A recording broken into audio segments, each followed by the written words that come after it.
So the projection wall is a custom scenic piece that's fabricated using a ground support truss structure. It's a rental truss structure, and then we've cladded the face of it with a custom scenic paneling. It's a layering of Alubond, then a layer of fiberglass, a layer of polystyrene, and a layer of fiberglass.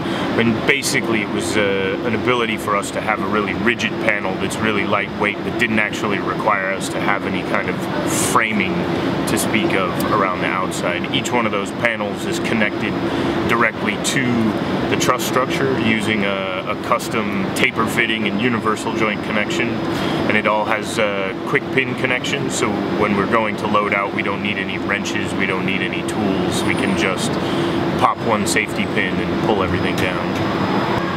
The Scenic Arches was a steel frame structure that we made that then gets cladded with the same scenic paneling with a different finish surface on it, but the concept behind it is the same, the products behind it are the same, and each one of those panels locates to its individual steel frame structure just using an M8 bolt and nut washer assembly.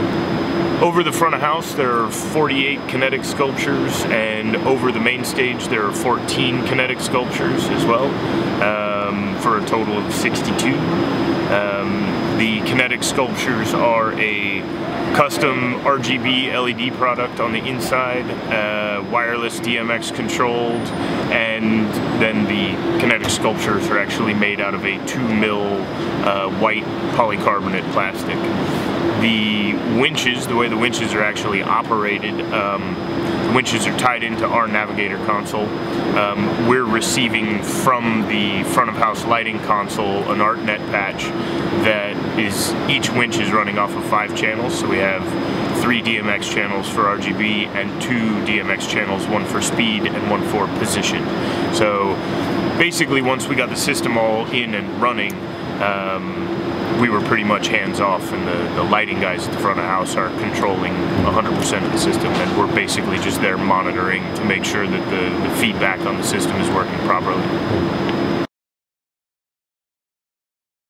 The bridge is roughly 34 meters long, I want to say. We've got 22 500 kg C1 variable speed chain motors running the bridge. From a structural standpoint, the bridge wasn't anything too daunting. It's rental truss with a Tait deck attached to the top, and then a custom scenic fascia that actually cheeseburrows and dowty clamps to the outer edges. Moving an 11-ton piece of scenery over the audience is never something simple, but for the purposes of this show, it was relatively simple. It just took a lot of logistics and communication between the multiple companies involved in pulling it together.